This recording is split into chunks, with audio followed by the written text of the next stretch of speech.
తూర్పుగోదావరి జిల్లా రాజమండ్రిలో పాస్టర్ ప్రవీణ్ పగడాల మృతి పలు అనుమానాలకు రేకెత్తిస్తోంది.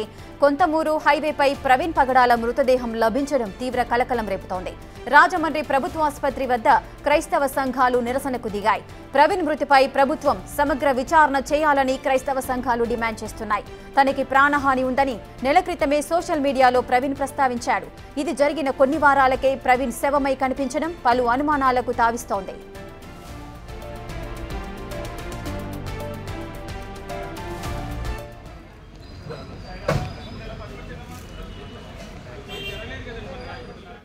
ప్రమాదం జరిగిన ప్రాంతం నుంచి మరిన్ని వివరాలు మా ప్రతినిధి శివశంకర్ లైవ్ లో అందిస్తారు.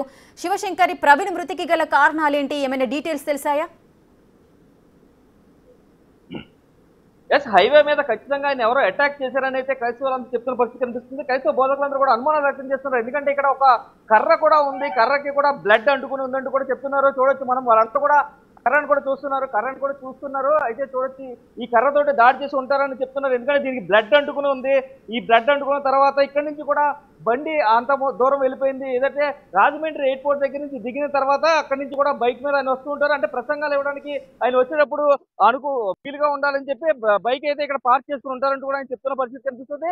చూడొచ్చు ఇక్కడి నుంచి తర్వాత బైక్ ఇక్కడ వరకు వచ్చిన తర్వాత ఇక్కడ నుంచి కూడా ఇక్కడ కింద జారి ఉండొచ్చు అని చెప్తున్నారు. అయితే చూడొచ్చు మనం క్లియర్ గా విజువల్స్ లో ఇక్కడ చూస్తున్నట్లయితే ఇక్కడ కూడా ఆ కర్రకి సంబంధించిన పేటు ముక్కలు ఉన్నాయి. దానికి కూడా బ్లడ్ అంటుకుని ఉంది. క్లియర్ గా చూడొచ్చు ఇక్కడ ఒక కర్ర ముక్క ఉండింది. అదే విధంగా చూసుకున్నట్లయితే ఆయనకి సంబంధించి క్లియర్ గా చూడొచ్చు మనం.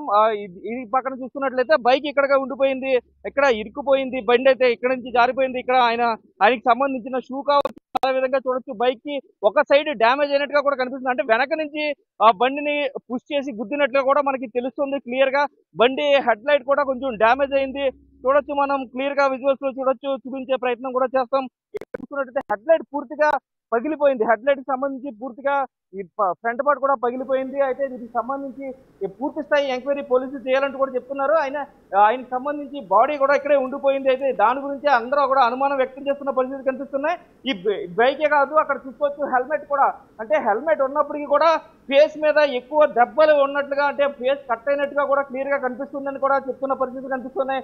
అయితే ప్రవీణ్ కి ఒక థ్రెడ్ ఉందంటూ కూడా ఆయన ఒక నెల రోజుల క్రితం క్లియర్ గా సోషల్ మీడియా వేదిక కూడా చెప్పారు. అదే విధంగా పోస్ట్ చేశారు. నన్ను చంపేస్తానంటారు, నాకు ప్రాణహాని ఉందంటూ కూడా ప్రవీణ్ చెప్పినట్టుగా కూడా తెలుస్తుంది. అయితే క్లియర్ గా చూడొచ్చు బోధకులు కావచ్చు, ఆయన్ని ఇష్టపడేవారు కావచ్చు, పూర్తిగా చూసుకున్నట్లయితే వారందరూ కూడా ఇక్కడికి చేరుకున్నారు, పెద్ద ఎత్తున చేరుకున్నారు. అసలు నిజంగా ఇది హత్యన ఎవరు చేశారు ఏంటి అనే టాపిక్ అయితే పూర్తిగా నడిపిస్తున్న పరిస్థితి కనిపిస్తుంది. ఆయన రాజమండ్రి ఎయిర్పోర్ట్ నుంచి కొంతమూరు దగ్గరికి వచ్చిన తర్వాత ఇది జరిగినట్టుగా కూడా గుర్తిస్తున్నారు పోలీసులు. అయితే బండి కూడా ఆ సమయంలో అంటే హైవేకి పక్కగా, అంటే ఒక యాక్సిడెంట్ అయితే అక్కడ నుంచి హైవే మీద ఉంటుంది, కానీ హైవే నుంచి జారి కిందకి వచ్చేసింది. పూర్తిగా చూసుకోవచ్చు ఒక సైడ్ డ్యామేజ్ అయిందంటే క్లియర్ గా దానికి సంబంధించి ఒక సైడ్ లో బండిని గుద్ది ఆయన మీద అటాక్ చేసి ఉంటారంటూ కూడా వీరందరూ కూడా ఆందోళన వ్యక్తం చేస్తున్న పరిస్థితి కనిపిస్తుంది. ఏదేమైనప్పటికీ కూడా చూడొచ్చు నేషనల్ హైవే పక్కగానే ఇలాంటి ఒక ప్రమాదం జరిగిందంటే దానికి సంబంధించి క్లియర్ గా పూర్తి స్థాయి ఎంక్వైరీ చేయాలి, సమగ్ర విచారణ జరపాలంటూ కూడా క్రైస్తవ సంఘాలని డిమాండ్ చేస్తున్న పరిస్థితి కనిపిస్తుంది. నేషనల్ హైవే ఉంది, ఎదురుకుండా నయారా బంక్ ఉంది. ఈ బంకుకి సంబంధించిన సీసీ ఫుటేజ్ అంతా కూడా బయటికి తీయాలంటూ కూడా క్రైస్తవ సంఘ నాయకులందరూ కూడా డిమాండ్ చేస్తున్న పరిస్థితి కనిపిస్తుంది. నేషనల్ హైవేలో ఆయన ఏ టైంకి వచ్చారు, ఈ బంకు దగ్గరికి ఏ టైంకి చేరుకున్నారు, ఖచ్చితంగా ఈ డీటెయిల్స్ అన్ని తీసి సమగ్ర విచారణ చేసి ప్రవీణ్ మృతి ఎవరు ఎందుకు జరిగింది, అది హత్య చేస్తే ఎవరు చేశారో వారు ఎంతటి వారైనా సరే వారిని అరెస్ట్ చేసి చట్టపరమైన చర్యలు తీసుకోవాలంటూ కూడా డిమాండ్ చేస్తున్న పరిస్థితి కనిపిస్తుంది.